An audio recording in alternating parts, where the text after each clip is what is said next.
خوږ اورېدونکو د داود اعظمي سلامونه ومنئ. د بي بي سي د دې ځانګړي لړۍ په دې پروګرام کې دا زما د پلار اکا و د راز خان اسټرالیا ته ولاړی. ډېر خلک والته اوسېدل کاروبار لپاره. بیا واده شو، یو بچی هم وي ورسره. ما د ګلوبلایزیشن یا نړیوالتوب تر زمانې مخکې رامنځته سوي د دغې لږ پیژندل سوي لوی کډوالۍ په اړه په استرالیا، افغانستان او پاکستان کې له یو شمېر اړوند خلکو سره خبرې کړي دي.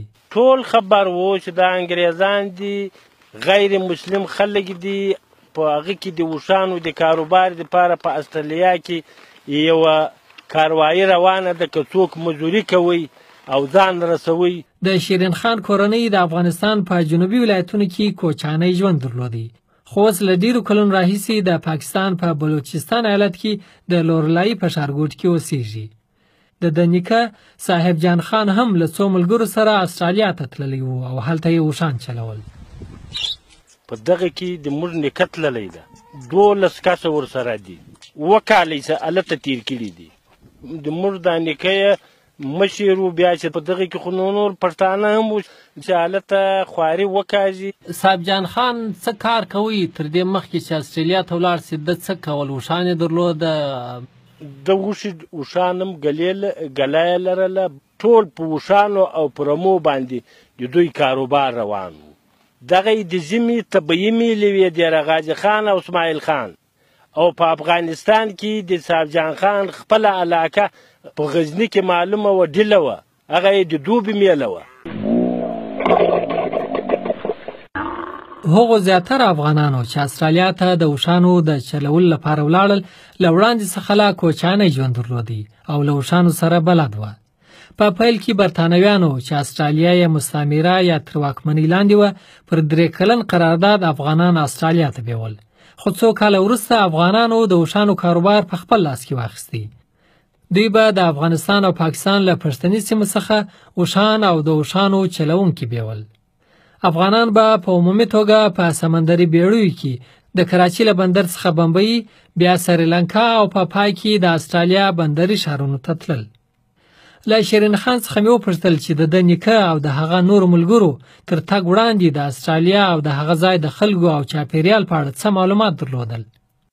ټول خبر وو چې دا انګریزان دي، غیر مسلم خلک دي، که څوک مزدوري کوي او ځان رسوي. دوی ټوله مجرد وه، ودونه یې کړي وه که څنګه؟ واده یې سره کړې وه چې موږ به هلته واده نه کوو، په دې بیا نه کوو، بیا پاته کېږو له خپلوانو څخه. لکه دا اوس چې پاته شوي په استرالیا کې افغانان دي، پښتانه دي، ځان به هم در وښي، مګر هغه کلچر او عنعنات خپلوي ځینې پاته شوي. د صاحب جان خان د څو کاله و چې ولاړی؟ صاحب جان خان 22-23 کلو کې داسې و، اکثره دغسې دي. د 1880 او 1920 کلونو ترمنځ د 80 کالو په موده کې له 3000 څخه تر 4000 پورې افغانان استرالیا ته ولاړل.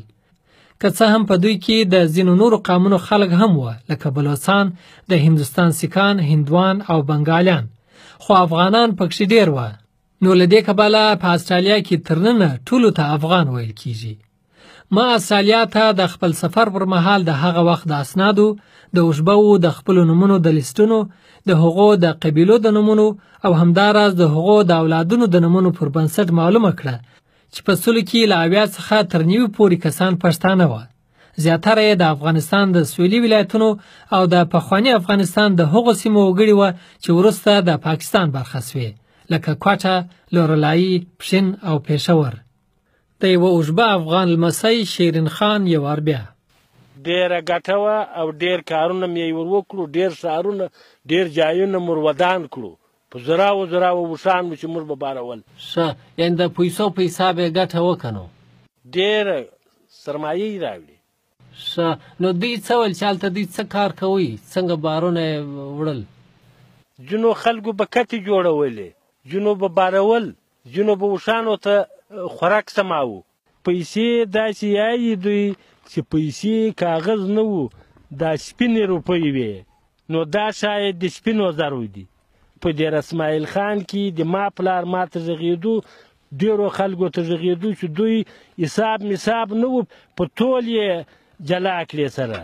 بیا یې په کڅوړو کې اچولې وي بیا یې خپلو کورو ته سره راوړي یو رنګه یې سره تقسیم کړي یعنی له زړه ملګري وو که چا لږ کار کاوه کې ډېر د دغو زړونو سره ګډ وو. استرالیا ته د 80 کلونو د تګ پر مهال له 200 څخه تر 300 پورې افغانان پاتې شول. د هغو اولادونه اوس د استرالیا په بیلو برخو کې اوسېږي او ما ته وویل چې د استرالیا په پرمختګ کې د خپلو پلرو او نیکهګانو په کاري رول ډېر ویاړي. خو هغو افغانانو چې بیرته خپلو سیمو ته ولاړل له ځان سره ډېر یادونه، تجربې او کله ناکله استرالیوي مېرمنې هم بوتلې.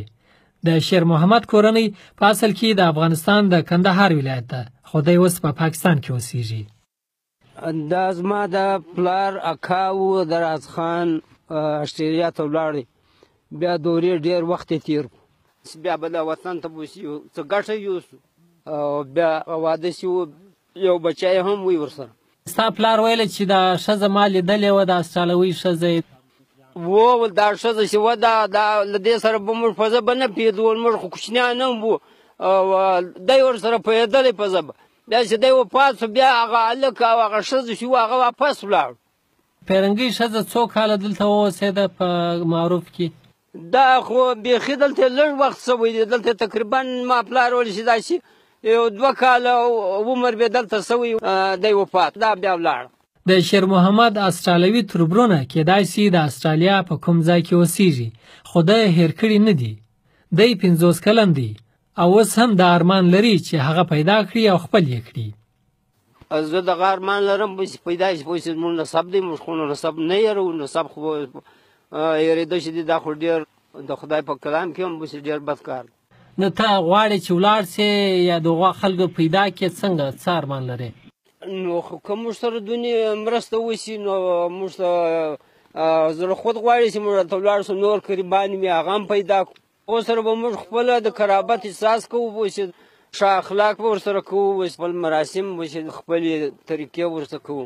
د 1980 کلونو راهیسې د افغانانو یوه بله څپه استرالیا ته راغله. دغه نوي راغلي کسان په افغانستان کې د جنګ او ورانیو له لاسه کوچ کولو ته اړ شول او تر استرالیا راورسېدل. د استرالیا په میلبورن کې مې د 2 داسې افغان ځوانانو چې په دې نوې څپه کې استرالیا ته راغلي وپوښتل چې د هغو لومړي افغانانو رول او ونډه اوس دوی څنګه ګڼي. پخوانه خو زه د هغو خبر نه وم چې دا خلک راغلي دي.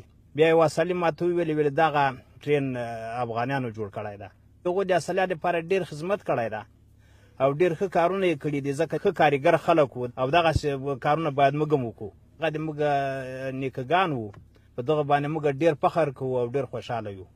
کار خو افغانان عموما ډېر خواریکشه خلک دي. په یوه نظر خو ډېر ښه وه چې راغلي وه، خو په بل نظر چې دوی باید چې د خپل کلچر او د خپل مذهب دا باید چې در موږ پورې رارسولی وای د نورو خلکو پورې. څه هم په مابینځ کې فاصله راغلې وه، ډېر خلک کم راغلي وروسته بیا راغلي دي، خو اوس په موږ آینده دا کوشش کوو چې موږ خپل دغه کلچر وو، پښتو وو او د مذهب در نوو خلکو پورې ورسو. تر 1920 کلونو پورې د استرالیا بنسټیز جوړښتونه لکه د ریل یا اورګاډي پټلۍ، د ټیلیګراف لیکي، سړکونه او داسې نور ځایونه د اوښبه افغانانو او د هغو د اوښانو په زور جوړ شول. د استرالیا لویه وچه تر ډېره کشف او معلومه شوه. نور نو اوښانو ته اړتیا نه وه. افغانان او اوښان دواړه تر ډېره بیکاره پاتې شول. له دې کبله ډېری اوښبه افغانانو د کور مخه وکړه او خپل وطن ته ولاړل. که څه هم اوښبه افغانان ولاړل، خو خپلې نښې یې پرېښودې او په استرالیا کې یې دایمي بدلونونه راوستل. د دغې لویې وچې فزیکي او کلتوري نقشه یې واړوله. دوی تر شا هغه شان پرېښودل چې پخوا په استرالیا کې نه وه. استرالیا ته یې اسلام راوړی او لومړي مسجدونه او هدیرې یې جوړې کړې. د خرما ونې یې شنې کړې او اوښان یې خواره کړل. د دوی په نامه ځینې ځایونه او څلي د استرالیا په بیلو سیمو کې خواره واره دي. تر ټولو مشهوره یې له افغان څخه اخیستل شوی د ګان یا غان په نامه هغه اورګاډي یا ټرین دی چې د استرالیا له یوه سره تر بله سره چلیږي او د اوښبه افغانانو په یاد کې د هغو په نامه نومول شوی دی. افغان پل، د کامران څاه، بیجا غونډۍ، سعدالدین روډ، خالق کوڅه او داسې نور ځایونه شته چې د اوښبه افغانانو په نومونو نومول شوي دي.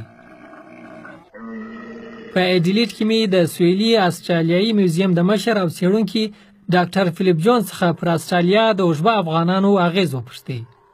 The Afghan Kamalias, wherever they were, constructed a mosque. اوخبه افغانانو چې هر چیرې وو یو مسجد یې جوړ کړی. د دې جوماتونو ودانۍ ډېرې په زړه پورې دي. له دې پرته د دوی نښې نښانې تر ډېره ورکې شوي دي، خو د دوی د کاروانونو پر لارو د خرما ونې اوس هم ولاړې دي او دا په نښه کوي چې په منځنۍ استرالیا کې یو وخت ځینو سیمو یو اسلامي منظر درلود. د دې ترڅنګ په خپله د دوی د اوښانو د کاروانونو لارې یو یادګار دي، ځکه دغه لارې همدې اوښبه و جوړې کړې وې او کله ناکله یې هغه نرۍ لارې هم پراخې کړې وې چې له پخوا څخه وې. د اوښانو د کاروانونو ځینې دغه لارې وروسته سم سړکونه شول چې ګاډي پرې تګ راتګ کوي. خو رښتیا په استرالیا کې د اوښبو تر ټولو څرګند او ښکاره یادګار یا پاتې شونی خپله اوښان دي، ځکه اوس استرالیا په نړۍ کې د صحرایي یا ځنګلي اوښانو تر ټولو لویه ګله لري چې شمېر یې تر 1 میلیون یا 10 لکو پورې رسي.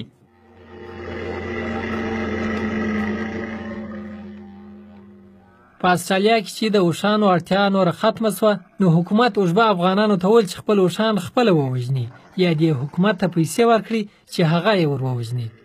زیاتره افغانانو نه غوښتل چې اوښان یې ووژل سي او نه یې هم دې ته زړه ښه کوي چې د وژلو لپاره دې حکومت ته پیسې ورکړي.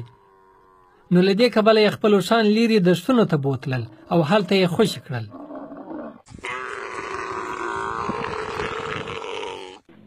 Even today, it's not understood by many people. نن هم ډیر خلک په دې نه پوهیږي. خلک دا پوښتنه نه کوي چې دا اوښان دلته له کومه راغلي دي. خو د دې پوښتنې په کولو سره خبره بیرته هغو اوښبو ته راځي او ټوله کیسه بیرته له سره پیلېږي. د استرالیا د اوژبه افغانانو د پروګرامونو د لړۍ د وروستۍ برخه همدلته پای ته رسیږي. داود اعظمي مو پر خدای سپاري.